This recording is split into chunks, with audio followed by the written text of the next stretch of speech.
ये जो टीचर गिरफ्तार करके आपने बस में बैठाया, ये भारत का संविधान पढ़ाता है क्लास में और बच्चे से कहता है कि आर्टिकल नंबर 19 संविधान का अनुच्छेद 19 आपको यह अनुमति देता है कि आप इस देश में कहीं एकत्रित हो सकते हैं।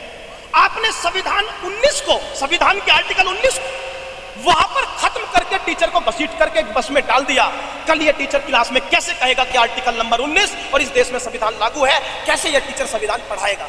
पेपर कौन सेट करे मुझे कोई दिक्कत नहीं, लेकिन पेपर सही से सेट हो, इक्विपमेंट सही से हो, और जो क्वेश्चन है जो सिलेबस में, ये नहीं लोग का क्वेश्चन डाल के आपने पेपर में डाल दिया, इसका कोई क्वेश्चन का मतलब है? जो सिलेबस है वो पूछे तभी बच्चा कर पाएगा। अपने आप से उम्मीद ना करें कि बच्चा सब अंतर्यामी है, भगवान थोड़ी है, वो तैयारी करके आता है। एक अध्यापक जान लगा देता है। अगर माँ बाप के बाद कोई दूसरा व्यक्ति उम्मीद रखता है ना कि बच्चा सेलेक्ट हो जाए, वो एक टीचर होता है कि मैंने इस बच्चे में मेहनत की और ये सेलेक्ट हो जाए। बस वेंडर से कोई समस्या ना लेकर आप फेयर पेपर करवाएं, सिंपल तरीके से कराएं, जिसको एक आम बच्चा, गांव देहात का बच्चा समझ पाए। और जो इन्विजिलेटर आते हैं वो प्रॉपर ट्रेनिंग के साथ आए और हर चीज़ प्रॉपर तरीके से करवाएं, कैलेंडर टाइम से दें और बच्चे का सेंटर सही जगह दें। बस यही एक दरखास्त है। इसको अगर सही से समझ पाए तो हर बच्चा, ये जो बैठा है ये सिर्फ अपने दुखी मन से बैठे, कोई खुश नहीं हो यहाँ बैठ के, सीपीओ का रिजल्ट नहीं आया है और ये बच्चा बैठा है, कोई खुशी में क्यों बैठेगा? पूरा दिन खराब करके वो क्यों बैठा है परेशानी होके, बारिश में बैठा है? सिंपल सा मतलब है, आप सही करो, ये बच्चा अपने घर जाके तैयारी करे नौकरी ले। बस यही दरख्वास्त है। बहुत ही सर आपने बात बोली, और आप जो समर्पण दिखा रहे हैं, आप जो देश के लिए कार्य कर रहे हैं। कहा जाता है शिक्षक जो है राष्ट्र निर्माता होता है। राष्ट्र बनाने का काम हमेशा टीचरों ने, शिक्षकों ने किया है। वो बच्चों को चाहे कितना भी खराब टीचर हो, अपने शिष्य को कभी गलत शिक्षा नहीं देता है, कभी गलत शिक्षा नहीं देता है। और इस जज्बे को मैं सलाम करता हूँ सर्व सेवा की तरफ से। सर एक क्लियरिफिकेशन दे, यहाँ पर जो बच्चे आए हुए हैं देश भर से आए हुए हैं, क्या ये एक ही इंस्टीट्यूट के हैं या अलग अलग जगह से आए हुए हैं, अलग अलग तरीके के लोग हैं? पहली बात, ये इंस्टीट्यूट को मत तोलो, ये इंस्टीट्यूट से आए। ये बच्चा अपने लिए, हम बच्चों के लिए आए। हम कोई इंस्टीट्यूट का नारा लेके नहीं, कहीं हमने टी शर्ट पहनी कोई इंस्टीट्यूट के लिए आए। हम आए सिर्फ बच्चों के लिए, और बच्चा है सिर्फ एग्जाम क्वालिफाई करने के लिए, सही तरीके के लिए। तो ऑल ओवर जो इंडिया से बच्चा है जो तैयारी कर रहा है, अब मैं अपने घर तक सुबह 3 बजे चला हूँ मैं सिर्फ यहाँ आने के लिए कि मुझे पहुँचना, बच्चों के साथ खड़ा होना है। पढ़ाते तो मैं, अगर बच्चा खुशी में जब उसके साथ है, दुख में अगर साथ ना, तो क्या मतलब है? तो ये बच्चा ऑल ओवर इंडिया से आया है और ये दुख में बैठा है, खुशी में नहीं बैठा है। एक बार इस बच्चे को जरा देखें, वो सारा बच्चा एकदम दुखी, परेशान, बारिश में, सिर्फ एक क्लैरिटी के लिए बैठा है कि एसएससी एक क्लैरिटी दे कि एग्जाम सही से कंडक्ट करवाना है और सिंप्लीफाई भी रखना है। जी सर, जब एक बच्चा के साथ कहीं विपत्ति आती है तो एक गार्जियन खड़ा होता है। ऐसे ही एक शिक्षक का नाता भी स्टूडेंट के साथ बहुत ही अन्योन्याश्रय होता है, बहुत ही घनिष्ठता होती है। और इसी व्यवस्थाओं के कारण आए दिन समाज में या देश में जब शिक्षक खड़े होते हैं तो सरकार ये आरोप लगाती है जो आप प्रभावित कर रहे हो, आप लीडरशिप कर रहे हो।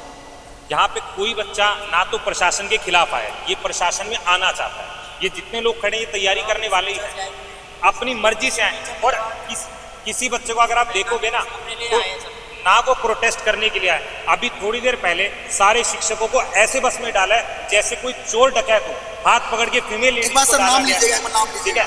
नीतू मैम को जबरदस्ती बिठाया गया, ठीक है। ऊपर से जितने भी शिक्षणगण हैं, चाहे वो राकेश यादव हैं या जितने भी टीचर खड़े थे, वो सारे टीचर को ऐसे डाला गया जैसे उन्होंने कोई अपराध किया है। वो सिर्फ चुपचाप प्रोटेस्ट के लिए आए हैं। या जितने बच्चे बैठे हैं सब आराम से बैठे हैं, कोई लड़ने के लिए। आप एक बार प्रशासन को देखो, डंडे लेकर खड़े हैं। डंडे लेकर खड़े रहने का क्या मतलब है? मैं आपको बताना चाहूँगा, जो शॉर्ट गन होते हैं, जो स्मोक गन ग्रेनेड होते हैं, उनकी राइफल ले लेके यहाँ पे चल रहे हैं जैसे हम कोई गुंडे हो। जो हमारा मतलब, हमारा सिर्फ यही काम हो कि हम यहाँ पे वो करने आए, अर्थव्यवस्था बिगाड़ने आए हैं। मुझे यकीन नहीं होता, मैं एक स्टूडेंट ही चुपचाप आराम से बैठा हुआ हूँ। मैं अपने घर से आया हूँ, मैं कोई ये सब इधर उधर के काम में लगता नहीं हूँ। पहली बार मैं प्रोटेस्ट करने आया हूँ। क्यों? क्योंकि अति हो चुकी है, बहुत ज़्यादा अति हो चुकी है। अभी हम लोग बात कर रहे हैं माउस के, कंप्यूटर के ऊपर। 1 महीने बाद हम सबके सब बात कर रहे होंगे 15 लाख रुपए में हमारे पीछे से कोई नौकरी लेके चला गया। तुम कितना ही पढ़ लोगे यार, कितना ही पढ़ लोगे, कितना ही फिजिकल निकाल लोगे? अगर तुम्हारे 15 लाख 20 लाख रुपए में तुम्हारे उसकी पिछले, हमारे क्या होता है, हर स्टेट का जो बच्चा होता है, अभी मेरे जो साथ बैठे हो मेरे दोस्त हुई, वो बिहार से आए, एक है यूपी से आया। वो पता है क्यों आया? एमपी के अंदर धांधली होती है, बिहार के अंदर धांधली होती है, छत्तीसगढ़ के अंदर धांधली होती है, राजस्थान, हरियाणा। हमारे पास इतने एग्जाम्पल है। आदमी दुखी यारी होके आता है एसएससी सेंट्रल है, यहाँ पे कुछ नहीं होता। यहाँ पे मैं जितनी मेहनत करूंगा मेरा सिलेक्शन होगा। बट अब यहाँ पे भी दाग के 3 पात वही चीज़ हो रही है, इसलिए आया हूँ। मैं दिल्ली से रहता हूँ। मैंने 2022 के अंदर मैंने अपनी विप्रो की नौकरी छोड़ी। क्यों? क्योंकि मुझे यूनिफॉर्म के प्रति क्रेज था।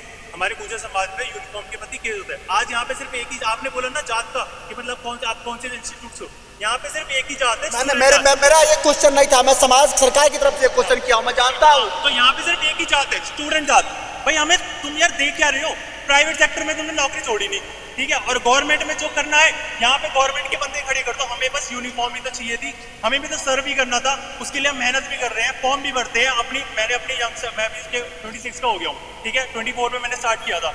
मैं फर्स्ट में क्या कहते हैं फिजिकल से रह गया, चलो वो ठीक है, वो मेरे अपने ऊपर। सेकंड में मैंने स्टार्ट किया कि अब तो कर दूंगा, इस बार मैं कर दूंगा, मेरी फुल प्रिपरेशन है। उसके बाद ये सब चीज़ें, अब मैं इस कदार पे आ चुका हूँ कि मैं ये सोच रहा हूँ कि अब मैं इसको छोड़ दूंगा और अपना बैक टू नॉर्मल, या फिर मैं प्राइवेट जॉब जो मैंने डिसकंटिन्यू करी थी, शायद उसी को कंटिन्यू करूंगा।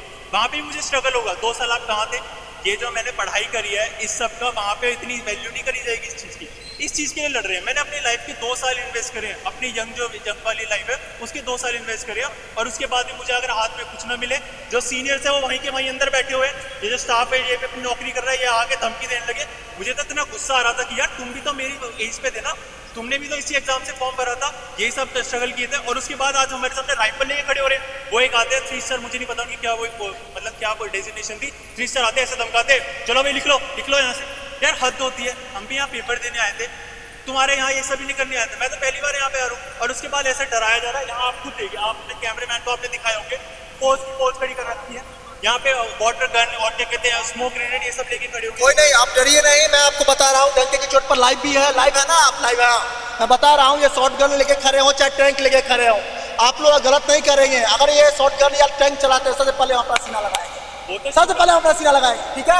आप टेंशन ना ले, आप जाने वाले हो, मैं इनके ब्रांच से निकला हुआ हूँ, मुझे रग पता है, ठीक है? आप गलत मत कीजिए, ये आपके साथ गलत नहीं करेंगे। अभी आओगे, जितना पढ़ लो नौकरी आपको नहीं मिलेगी।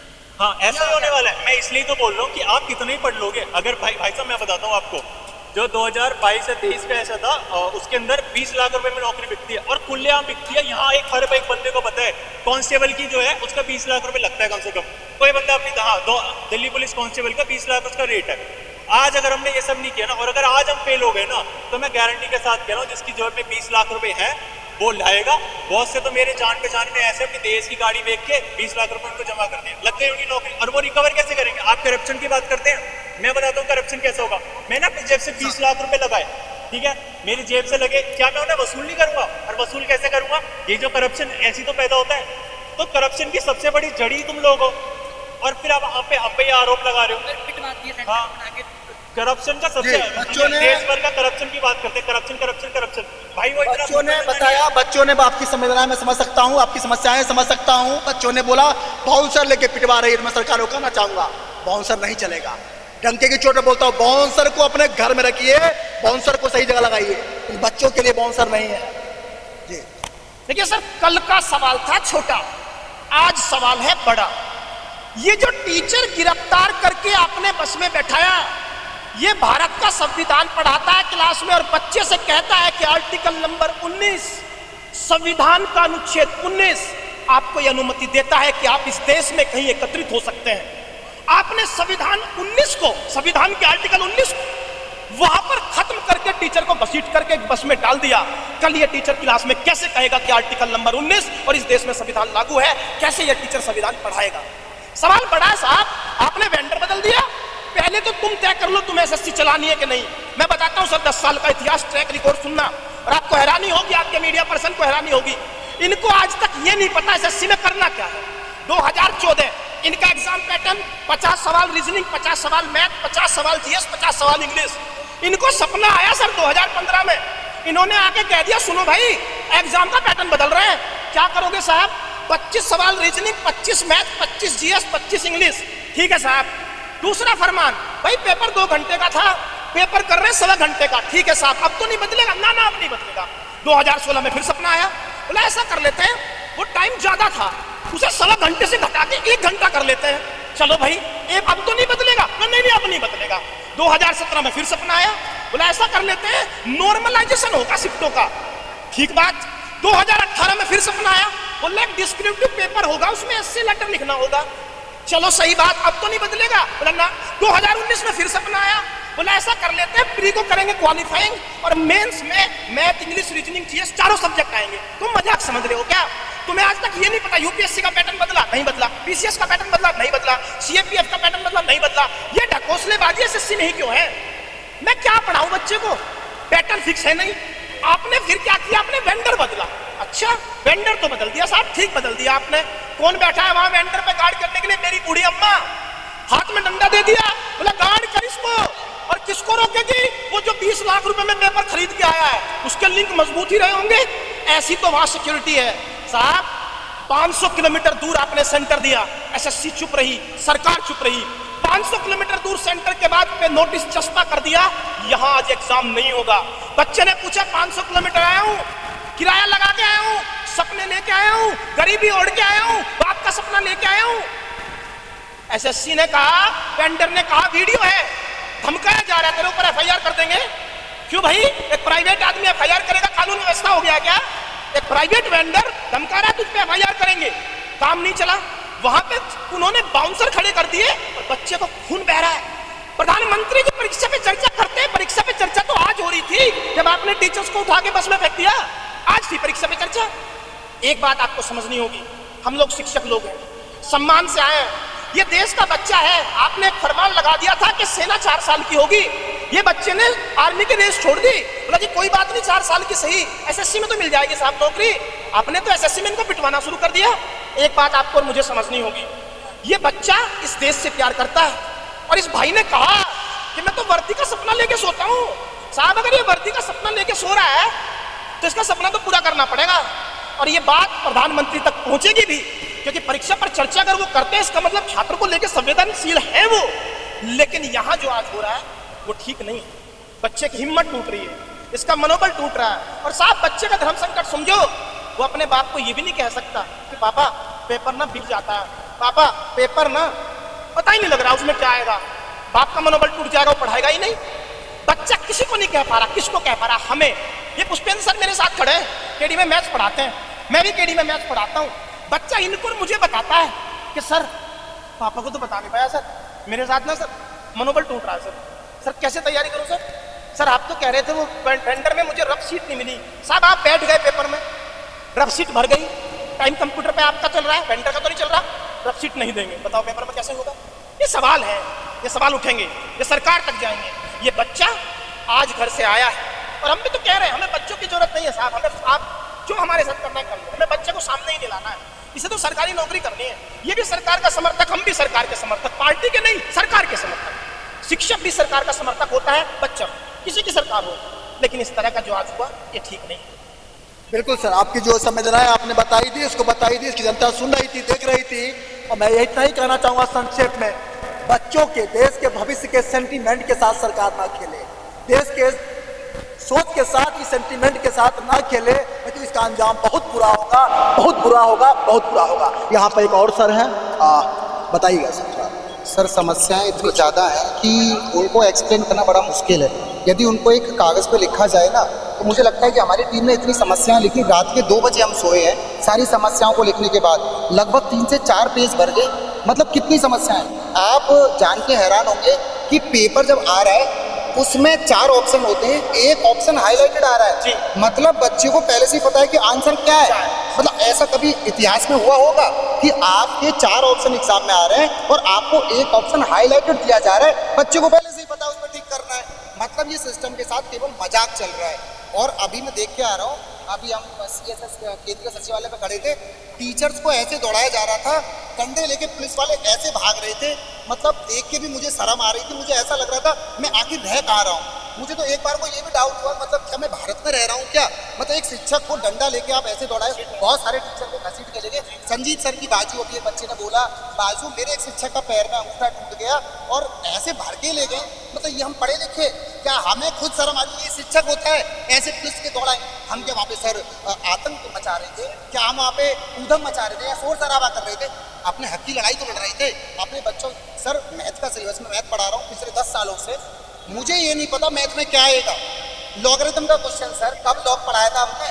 मुझे लॉगरिथम पढ़ने के लिए अब मैं रात में जाके बच्चों लॉगरिथम पढ़ूंगा, बच्चों को अगले दिन लॉग पढ़ाऊंगा। Sir binary conversion, binary decimal मैंने बीटेक में पढ़ा था, मैं बच्चों को रात में जाके बाइनरी पढ़ रहा हूँ पहले, अगले दिन बच्चे को ये नहीं पता कल मैं पेपर देने जाऊंगा सिलेबस में क्या आएगा। ये है एग्जाम व्यवस्था। सर मैंने 2 कमियां बताई हैं, यदि मैं कमियां बताऊं ना सर आपको 2 घंटे मेरी कमियां सुननी पड़ेगी। मेरे पास 4 पेज लिखे हुए हैं, वो पेज खत्म नहीं हो सकते। ये सर कमियां नहीं है, ये सिस्टम के साथ मजाक चल रहा है। धन्यवाद। तो इतनी सारी बातें बताई जी। सर मेरे पास 3 क्वेश्चन है मेरे। पहली चीज़ क्या होती है, हमारे साथ कौन खड़ा है? हम बच्चे ही तो हैं। अब जब टीचर भी खड़ा नहीं होगा तो कौन खड़ा होगा?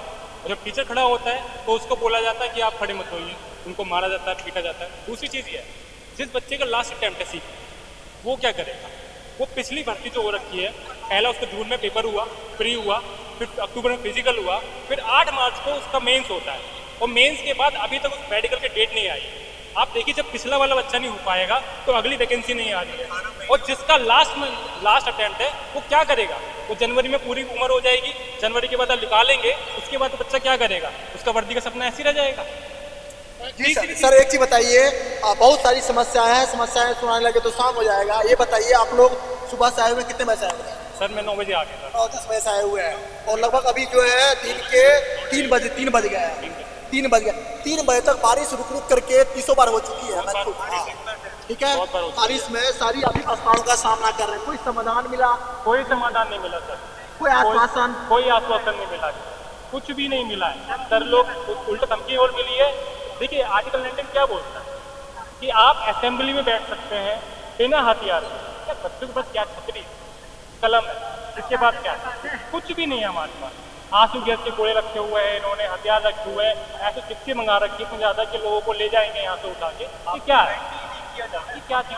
मनोबल कम कर दिया बच्चों का, और कुछ नहीं हुआ। अब बच्चे को सरकारी एग्जाम देना, वो क्या चाहता है या केस ना हो जाए। अब ये प्रॉब्लम होती है। अब बताइए क्या करेगा? इसको बोलते हैं सर इमोशनली जो है ना डैमेज करना। ठीक है, कि किसी आप